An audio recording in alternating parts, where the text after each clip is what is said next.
Hi, Mom. Mom, seriously, I'm trying to make a video. Can you give me 1 minute? Let's try this again.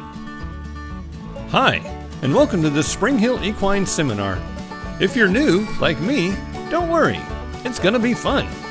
We'll give everyone a chance to grab some food and get comfy, and then we'll get started. Mom, I'm working here. You're always embarrassing me.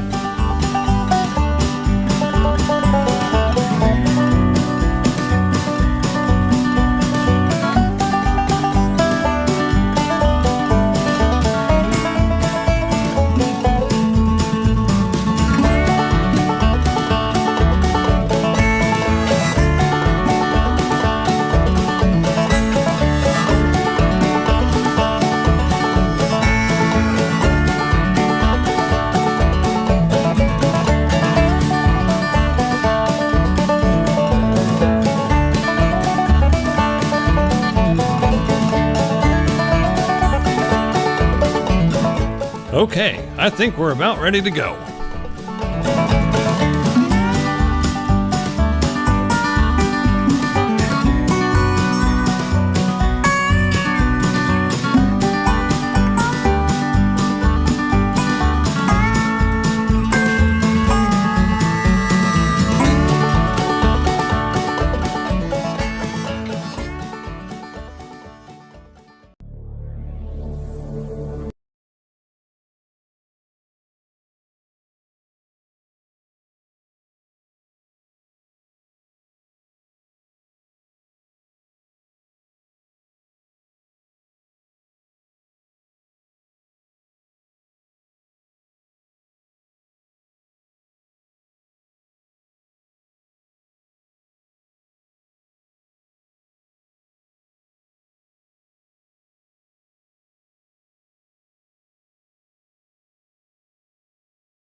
Maybe?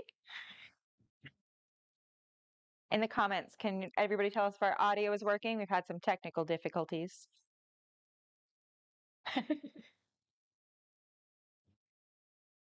All right, you should be. All right, we're going to try this one.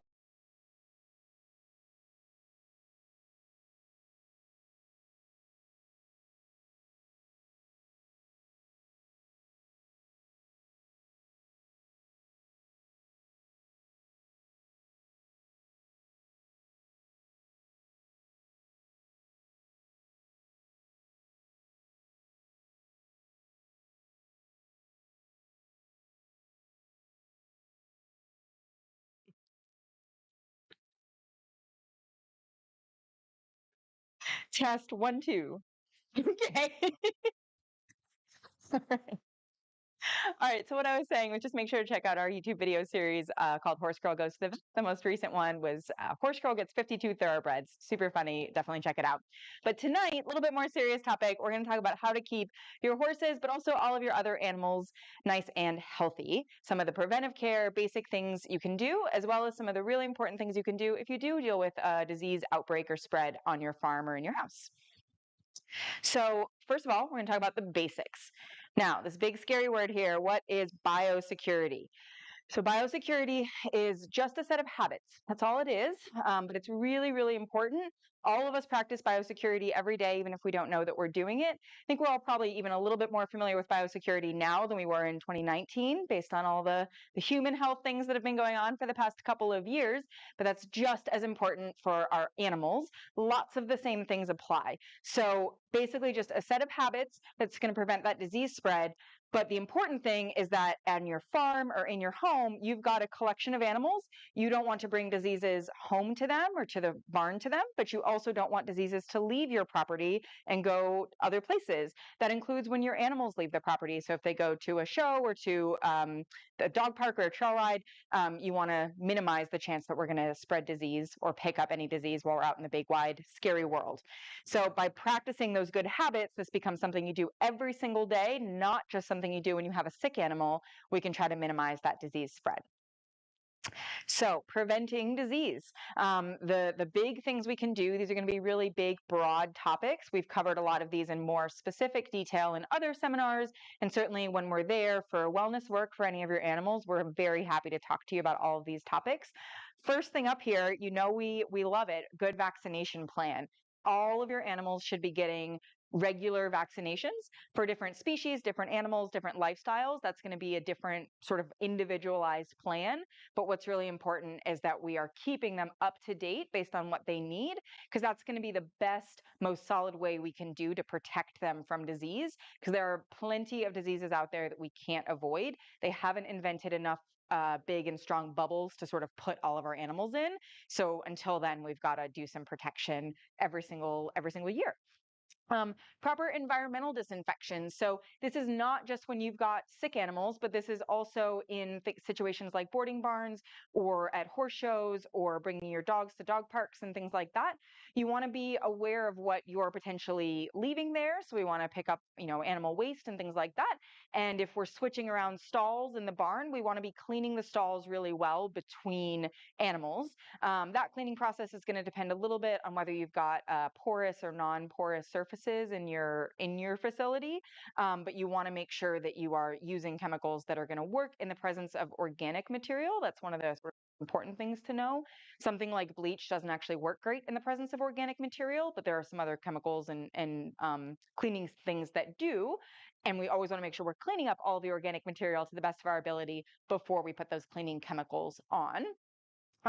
So things like isolation. So again, that's for if you've got a sick animal, but it's also going to come into play when we think about quarantining new animals. So we all get really excited when we buy a new horse or we get a new puppy or something like that. And we want to take them everywhere and show them to everybody. But really, we should be restricting the movement of that animal for the first typically 3 weeks that we've got them with us, so that we can look for signs of new disease that was potentially hidden when we first got them and prevent that disease transmitting to everybody else in our lives. Hand hygiene, we all learned this, knew this, loved this from 2020 and on. There's all the hand washing songs and all of that.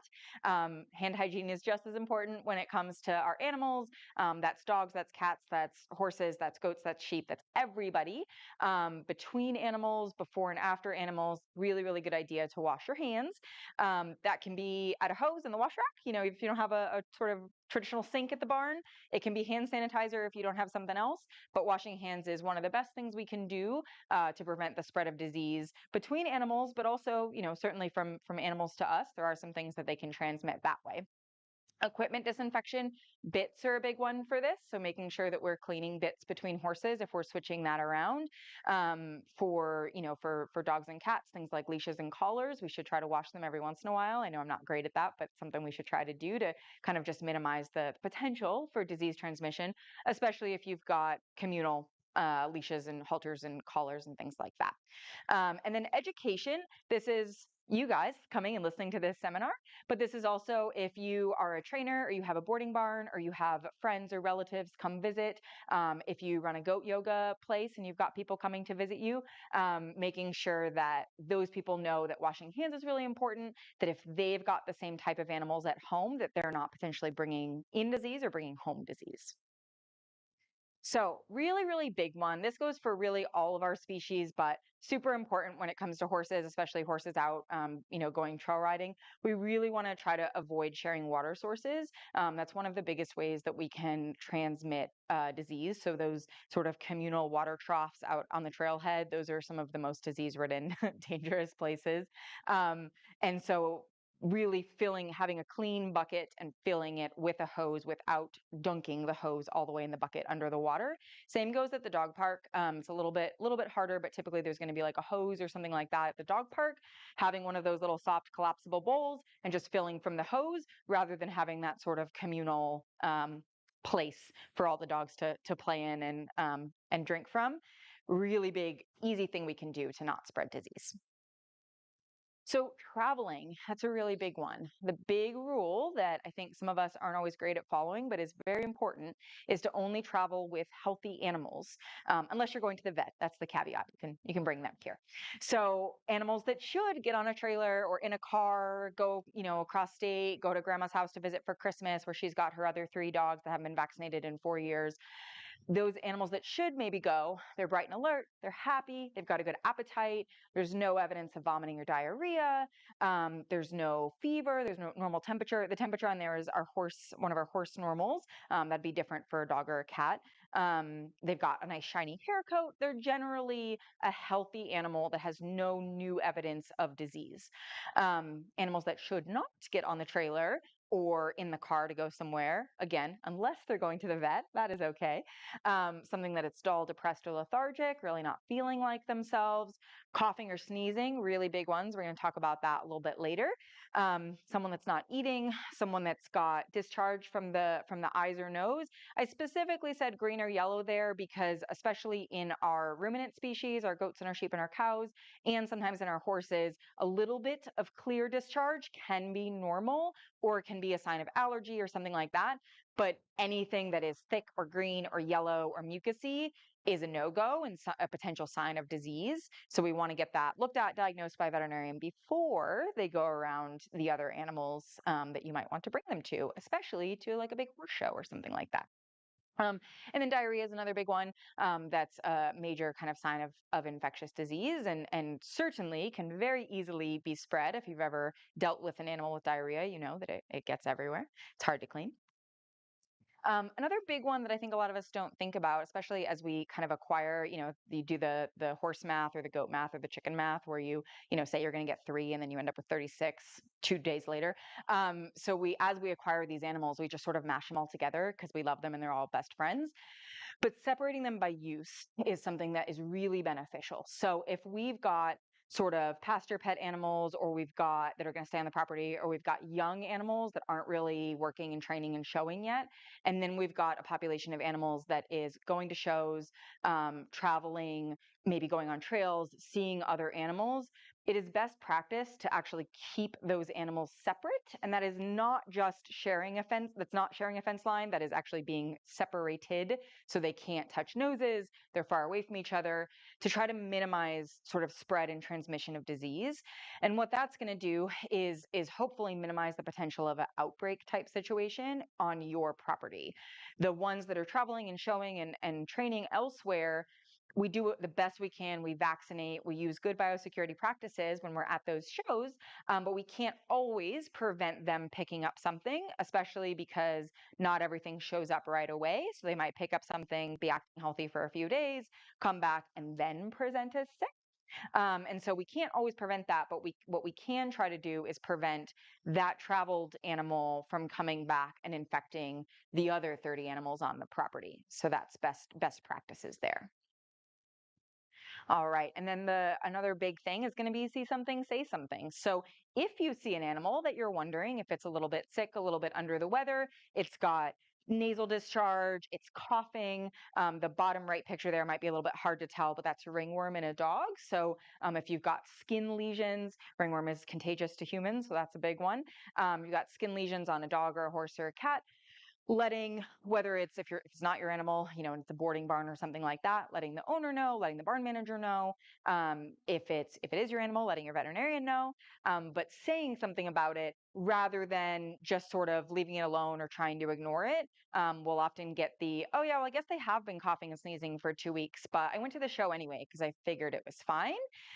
You not only are potentially showing, your sick animal, but you potentially exposed whoever was near your animal to that disease, and that's no good. So saying something about it, that can be as simple as a call to us. It doesn't always mean a vet visit, but that veterinarian, hopefully us, that you've got a good relationship with, we can help you triage those situations and figure out who needs to be seen, who doesn't, who should be isolated, who should be quarantined, all that good stuff. So adding new animals, like I said, horse math, dog math, chicken math, you plan for 2 and then you get 20. So we want to be cognizant when we're adding new animals that we're doing it kind of in the right way, and we're doing it safely, both for the new animal coming in, but also for our current animals. We don't want to bring in disease. I've got an example here. This is an equine health certificate or certificate of veterinary inspection. This is required when horses cross state lines. It's not necessarily required if they're moving in the state, although sometimes it is depending on the situation. But what it is it's basically that horse went to a veterinarian who examined them for sort of overt evidence of infectious disease, made sure they didn't have a fever, and then said, yes, this animal doesn't have a fever and doesn't have overt evidence of infectious disease.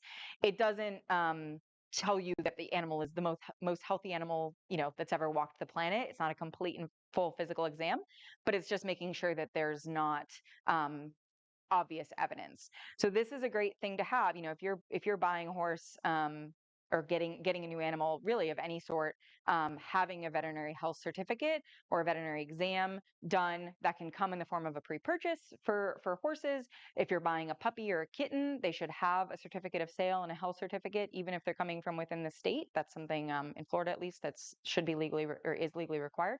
But basically, having that animal have been seen by a veterinarian to try to make sure that it's healthy.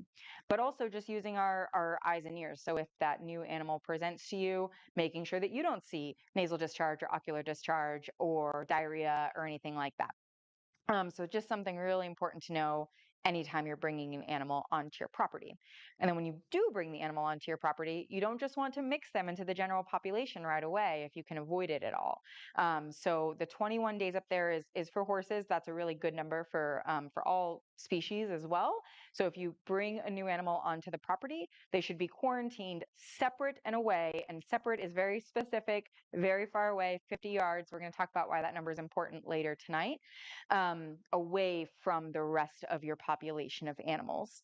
It's very easy for an animal to appear healthy when it initially comes in, but be harboring something that the sellers may not have known about, or the person that brought it may not have known about, but it's just hiding and harboring disease, and then it's going to potentially bring it onto your property and expose your animals. So we want to be as safe as possible.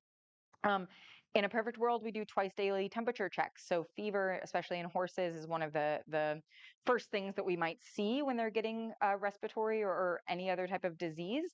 And they may spike of fever before they actually show outward signs. So those twice daily temperature checks do a really good job of giving us an early warning sign that things are going badly and we may need to call our veterinarian. Again, washing hands before and after, extra important when we've got the new animal coming in, and that animal is typically should be the sort of last thing you deal with, the last animal you work with. Wash your hands before, wash your hands after, and then don't go back to the rest of the animals on the property. And then not using the sort of common facilities or potentially using them at only designated times. So later in the evening or first thing in the morning, where they can be appropriately cleaned and disinfected prior to the main population of animals using them. So those are kind of the big things when we bring an animal on. And of course, if you acquire a new animal, we should ideally have a veterinarian come out and check it and make sure that there's not a sign of disease that isn't as obvious to see, and make sure that you're not bringing something that's potentially sick onto your property. So those are kind of our basics. Now, Dr. Latcher is going to come up and talk about when we've tried all the basics, we tried the prevention, and now we do have a disease outbreak.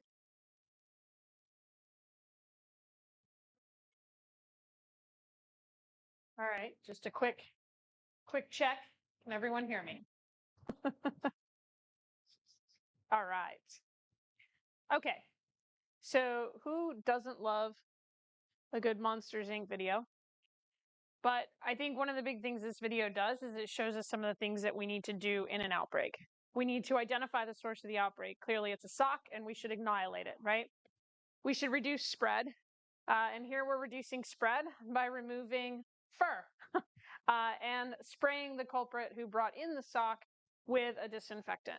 So we're identifying the source, we're reducing spread, and we're managing the spread by the people affiliated with the event. So there you go. And I got to put a Monsters Inc. video in, so my day is complete. All right. One of the big things that happens when we are in an outbreak is we play Where's Waldo? And this is a fun little game we like to do of who is affected. And the answer isn't always straightforward. In particular, let's talk about strangles. We can have horses who had strangles at some point. They have cleared it. They are showing no outward signs, and yet they are a spreader. It lives in their guttural pouches, and they go and they drink out of the water bucket. Anyone else who comes and drinks out of that water bucket is picking up strangles from that horse that you never knew had it. That is probably the most extreme version of Where's Waldo that we play. But you can imagine you're on that trail ride and there's that common water trough there that we just talked about. And now you have brought strangles back to your farm. So some ways that we look for where Waldo is are those temperature checks, identifying horses that have temperatures that are abnormal, dogs and cats, goats, cows, all of them doing a lot of the same process works. We may or may not look at blood work like the typical stuff you think of, like CBCs and chemistries, where we're looking at kind of what's happening inside. We're typically looking at very specific blood work where we are doing like nasal swabs, or we're taking samples of poo, because that's the other fun thing that we like to do, to see if we can isolate causes of this. And a lot of times we're basing our testing on symptoms that we're seeing. We may be looking for who has diarrhea. Also, a fun little game. How's everybody's appetite? Do we have somebody who's not eating appropriately? Are we going to single out that horse and say, okay, we're going to pay special attention to you and figure out, are you potentially affected? And we're also going to we can do some advanced testing, stall side. For example, we can do a test called serum amyloid A, where we can go look at a horse that maybe has a little bit of a fever, maybe has some mild signs, and we're not sure. Like, are you going that way? What are you doing? We can pull a little blood at the stall, wait 10 minutes, and we can have an idea that this particular protein is going up, and that tells us that horse is probably an affected one. We have some similar options in the other animals, but in horses in particular, serum amyloid A works well. We also have the ability to do PCR, which is very kind of CSI, where we can do nasal swabs and send those off looking for the DNA of specific diseases. When we're talking about horses, we're almost always looking for herpes or influenza. And the reason, and we'll get into a little bit the reason why, but those are respiratory diseases that can spread through equine events like wildfire. I don't know if anyone has had norovirus, but that is one of the fun GI viruses that children like to spread. And herpes and flu can spread a bit like that, where it touches anything and you've got spread. So you have to be very careful about how quickly these things can spread in an environment.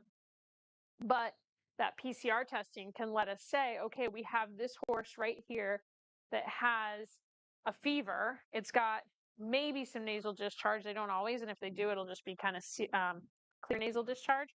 But we have some evidence that maybe this horse is doing something we don't like. We can swab that nose, and if we're in a high pressure situation, we can get that turned around usually within 48 hours, and we can know, do we have a herpes situation on that horse? Do we have a flu? Potentially, do we have strangles going on? So we can look at these very specific tests to help us identify the horses that are affected. And those tests are what we're really looking at is, do we have bacteria or do we have virus? Rarely in the horse world, but occasionally, do we have a fungus? For funguses, it's usually using our eyeballs, a little bit of culturing to say, does this grow ringworm? Also, like, is everybody itching after they've been exposed and developing ringworm as they move through? Bacteria and viruses are typically transmitted relatively differently, so we want to do our quarantines a little different. So that's why we need to do a variety of tests sometimes to see if we can figure out kind of who our culprit is in terms of disease. Which directs us to containment. And containment is generally not taken well by most of us. If you look at COVID-19, I think we can all agree that containment is not well handled. But it is the key to an outbreak. If you want to stop an outbreak, we need to identify who is affected and what they're affected with, and get them away from the rest of the population, and get them away from the rest of the population quickly. And this is why. When a horse sneezes, that's a football field, American football. So anyone's been watching a lot of Ted Lasso lately, I find myself having to correct which football I'm using. So American football, a horse who sneezes can spread flu particles 50 yards. 50 yards. Like, think about that. If you look at your barn, the chances are good your horse is within 50 yards of another horse at every moment. So when we are trying to determine what this is why. Because we need to figure out what containment level we have to go to. And if it's a respiratory thing, it's that we need to make sure that no one is sharing breathing space with these horses.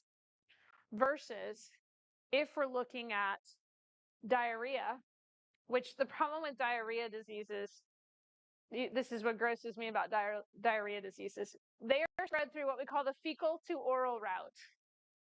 So if you've ever gotten norovirus, it's because you've gotten microscopic bits of poo in your mouth. That's what's happened. Sorry. Someone who is affected by norovirus acutely, or I must be super sensitive to it, because I can get it if anyone in a tri-state area has it. And every time I get it, I'm just like, oh my God, what did I do? Anyway, so this is where we have different containment, right? If we have a horse with a respiratory disease, the big deal is going to be that when we come into the quarantine barn, we're making sure we wash our hands. We're making sure that literally on those horses, we have to go horse to horse to horse with full, like, they can't sneeze on us, they can't breathe on us, they can't touch us. Versus if we're looking at a diarrheal disease, then we need to make sure that we're super careful what happens to our feet. Yes, our hands, but our feet. We can't share pitchforks between stalls. We need to watch what's happening with how that horse eats. So are we making sure that the food buckets are clean? Because Lord knows, like, why do they have to stand in them? Why? Why do they have to do that? So we need to look at the different things we need to manage from a respiratory disease to a diarrheal disease. And when we're talking about things, this is, kind of the biggies. When we're looking at something fungal, say like ringworm, then it's a matter of making sure that you aren't sharing tack, which is a big one in barns. You're sharing saddle pads, you're sharing girths, sharing bridles. That is what we're going to look at more on those. It's a little bit easier to be like, okay, this horse is in this stall and we're not sharing things with that horse. So those get a little bit easier to break versus these respiratory and diarrheal ones. It can be very difficult to stop and think about what you're doing from step to step. The other thing that we have to manage on diarrhea horses is what do we do with the manure that comes out? Because we need to be careful about where those stall cleanings go. They don't go somewhere where rain can fall on it and then that washes into a nearby paddock. Well, now we have transmitted fecal to oral to the horse in the paddock. So there's a lot of components that we have to think about and habits that we all have on a day-to-day basis that when we're in an outbreak, those have to get radically changed, and it's very difficult because we are human and we don't do well at changing our habits. And this is one of the big things that happens with habits is that we have what we call fomite spread. I love the word fomite. It just means something that is not an animal directly transmitting. So these are your biggest fomites, which is why we talked about hand washing. Huge, big deal. And if nothing else, hand washing, wearing gloves, changing gloves between horses, no matter what the disease. But again, thinking about all those fomites that are in your barn that are spreading things. So are you sharing the pitchfork between stalls? If you are, there's a chance that you're spreading that diarrheal disease from one stall to the other. If you're sharing a water bucket like we talked about, but not just sharing water buckets, do you pull all the water buckets out at some point during the day, like I've seen many barns do? Pull them out all at once, scrub them down, put them back in stalls? Are you putting the same bucket back in the same stall? Are you contaminating water sources as you're going down that process and cleaning those buckets? So there's a million of these ways that you can spread diseases, and the bridle hanging there is probably the number one way that we do it in show barns, because every trainer has their favorite bit and every horse wears that bit. So it goes from horse to horse to horse, which is a great way to spread respiratory diseases. So thinking about the fomites that you're using in that outbreak situation is super key. So you're in quarantine, you have an outbreak going on. Now we've got it under control. Everybody looks good. We're free to be done, right? No. That's where the 21 days that we set up for new animals coming in is a big deal. Many of these diseases and 21 days, the reason it's that is strangles and herpes and flu like to spread for about 14 to 18 days total. So that horse may only look sick for 3 to 4 days, but they are shedding those bacteria and viruses for 14 to 18 days. So we put a little grace period on the end and we say, okay, now you guys can roam back around the country. So patience is key, which we all know as horse people. We're really good at patience, right? Because horses teach you patience. So after a lifetime, I should be patient. Yeah. But the other thing that we need to do is listen to the professionals that are involved. We will often be doing follow-up testing to say, okay, are we still shedding virus? Are we still shedding bacteria? Again, strangles is the tough one. We may have to scope guttural pouches and do cultures from the guttural pouch to say, okay, do we have bacteria in there or do we need to treat these? Strangles outbreaks are a nightmare for this reason, because you think you have the whole farm cleaned up. You got that one horse in the backfield you forgot about, but they share water buckets back there in that field, and all of a sudden you're bringing it back into the barn. One of them that I dealt with that was relatively minor, I was speaking with one of the technical services veterinarians for one of our pharmaceutical companies. He had this happen when he was working at a broodmare and foal facility. So the farm itself at any given time had between 200 and 300 horses on it of all ages, depending on the time of year.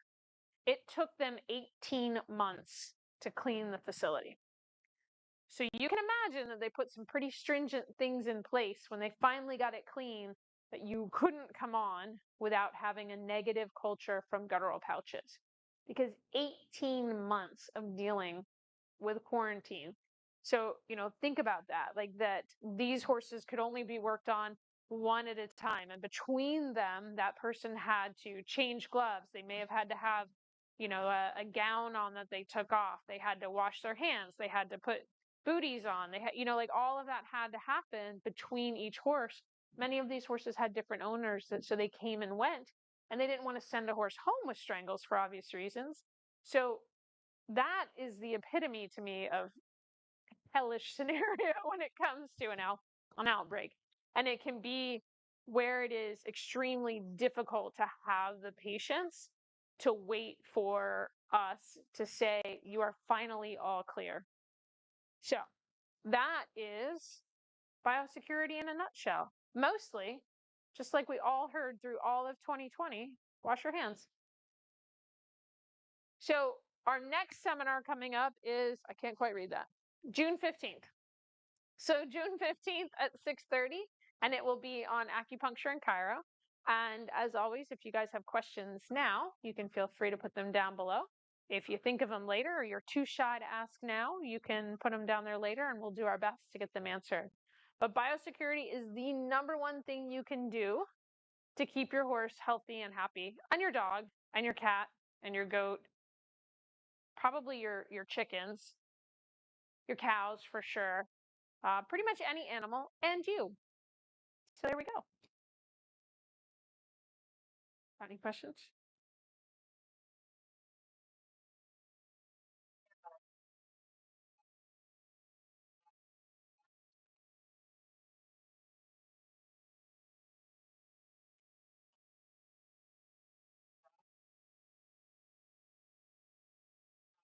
Snoopy, we'll take him to Majestic Oaks. He's drinking out of the pond.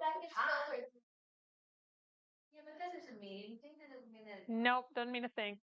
So the question is basically, at your home, you have multiple water sources and multiple animals. The hardest part about that is they're your home critters, right? So they are in a lot of ways sharing things. If you can minimize how much everybody shares with the poultry, because the poultry can shed salmonella. And it's very intermittent. So it's not like we can just be like, well, we'll swab all of them and make sure that they don't have it. It's that they can intermittently shed salmonella. So that's the biggest one, to try and say, like, all right. And I know, especially with dogs, like, but it also tells us, okay, it's good information. If your dog has diarrhea and you bring it in and you're like, look, I have tried everything, but she is drinking the water of the chicken's pooping, because you can't make a chicken not poop in water. So, being aware of that so that it's on our list when she comes in. Being aware of it when you guys are messing with the water sources, that when you're done, you wash your hands, because poop to mouth, man, poop to mouth. So think about that if you get salmonella. But also, especially with the horse, trying to say, like, okay, can we make it such that the horse does not get into, or the chickens don't get into the horse water? So yeah, that's a big deal. And no, the pond, even if it's filtered, it's not. Because we don't filter water sources necessarily for that. Like, so public utilities will filter down to the smallest level to take care of very, very, very tiny bacterias and viruses. But we don't do that. Like, that's not the filtration we use when we're using any other water source. And it is hard, especially trail riding, walking into a pond. Ugh. I always try to at least go to the other side from everyone else. So, anybody else? Okay. All right. So we'll see everybody on June 15th.